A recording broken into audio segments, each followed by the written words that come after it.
Hi guys, my name's Anmol Minhas and welcome to my channel. Today I'm going to be talking about if you should be moving to Canada in 2020. 2020 has been a year which has been so unpredictable for a lot of reasons, and COVID-19 has hit every country and everybody really hard. So is this the year for you to come to Canada? Is your Canadian dream actually broken, or is there still hope for your Canadian dream? If you'd like to know more about this, please keep watching. But before we start that, don't forget to click the subscribe button, guys. It helps a lot for my channel and I would really appreciate if you could do that. Click subscribe.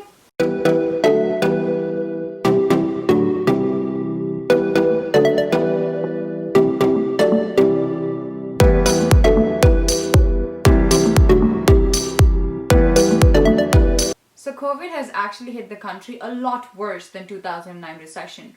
We've always spoken about the 2009 recession and how much it's impacted every country and worldwide.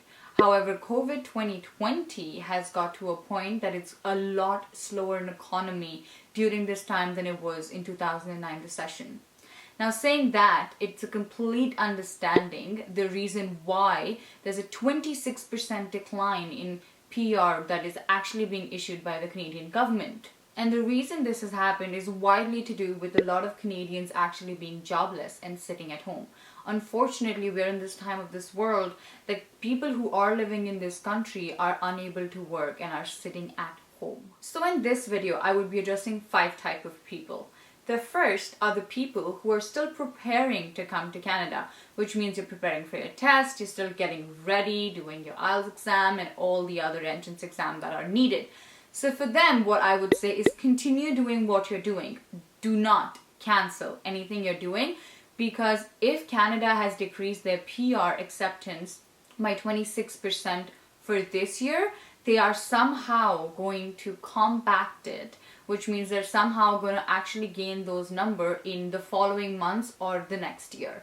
So continue doing what you're doing for your application. Be prepared so that when the time is ready, you are actually moving forward with it. And another thing, don't cancel any of your jobs, or don't quit anything and think that you're ready and you don't need to work. Continue doing what you're doing. Do not make rush decisions. Number 2 are the people who are planning to come to Canada this summer. Coming this summer can be a good thing and maybe the worst thing possible. Once you get your PPR, which is the passport request email, and you've paid upfront for your PR fees, at that time decide where do we stand. It is such an unexpected time that we have no idea what's going to happen in the next month or what's going to happen in the next 3. So at the time, whatever is happening, decide what you would like to do. I would definitely suggest not to make any rash decisions. Don't quit your current job, because at least you have an income coming from one end. And then when you're ready and things are getting better, you can move to Canada. At the moment, there are a lot of people, a lot of Canadians who are actually unemployed sitting at home. So if you think you're going to be coming, would that help you? So there were over 1 million jobs lost in Canada in the month of March. And now to the date, when it's almost closer to June, there are almost 2.3 million Canadians sitting at home, unfortunately unemployed. So if you're moving to Canada, there's going to be a little bit of an issue if you're coming at this time. A, there's going to be a lot of competition when you're trying to get the same job, which 2.3 other million people are also trying to get. And B, it's just a difficult time for companies as well. Because of the lockdown, there were a lot of companies and businesses that were closed for several months, and suddenly opening them right away and hiring a lot of people would cost them. So at this moment, every business and every company is in a growth spectrum. So yes, they would hire, but B, how much would they hire? Number 3 are the people who've actually got their PR a few months back, and now they were just waiting for the summertime to come or spring to come so the weather's better and they could move to Canada. I would suggest for you guys, again, if you can, please wait. 1, because there's still a restriction on travel ban and you actually can't travel from India to Canada. And B, like I mentioned, there's an excessive amount of competition for jobs. So if you're landing, you still want to be in a position that you can actually make an income and you're not just sitting at home doing absolutely nothing and you're not enjoying going outside either. Number 4 are the people who are actually planning to come to Canada and do a soft landing because they received their PR several months ago. Now with soft landing, there are a lot of provinces who are actually not offering short-term rental, which is like Airbnb or anything that's closer to a month, 2 to 4 months. So getting an accommodation right away would be difficult. Staying in a hotel, A, is going to be expensive, B, is going to be to a proportion unsafe. And when you actually land in Canada for 14 days, you have to stay under quarantine. So for groceries as well, it's a lot easier in terms of groceries, but for groceries, you're actually unable to go out and go get your own groceries. However, you can order it online, but if it's getting delivered to your hotel, you have to make sure you're getting a hotel with a kitchen. And if you can get an Airbnb or short-term rental, what it leaves you with is a hotel. However, if you do have family in Canada and they could help you out and you could stay at their house for a few months, so you've done your soft landing and then you would like to go back or would like to continue your stay in Canada, then that can definitely be an option. It's going to help you immensely. A, that you can stay with them. B, that grocery-wise it's going to be helped and you're staying within a house and a family and you have your loved ones around you. With that as well, you would need to book a hotel for the first 14 days, so you're actually quarantining yourself and you're staying in self-isolation, so you're not damaging or you're not putting the health of your loved ones at risk. Number 5 are the people who are actually trying to sponsor their parents or grandparents. Unfortunately, the parents and grandparents sponsorship has not opened through the course of the year. Usually applications are available and you can apply for PR for parents and grandparents in the month of January. However, this year it's actually already June and unfortunately no applications are out.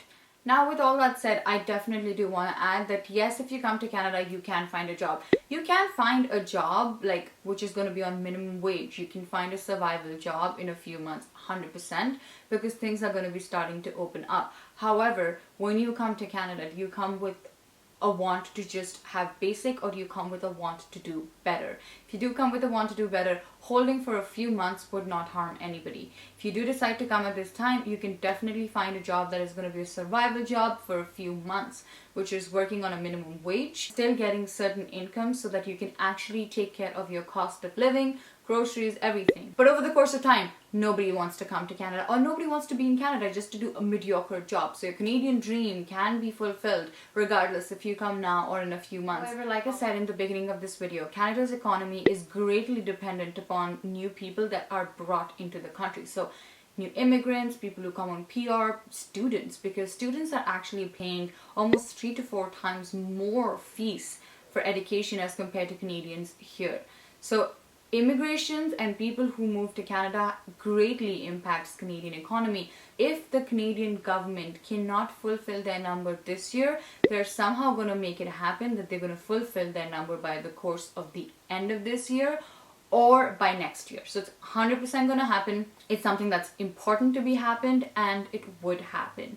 So the Canadian dream is still alive and I hope this video is going to help you guys out. I hope I'm covering every person available because I know it can be really stressful being in the situation when you just have no idea what is going to happen next. So the best thing we can do right now is wait and see what happens in a few months.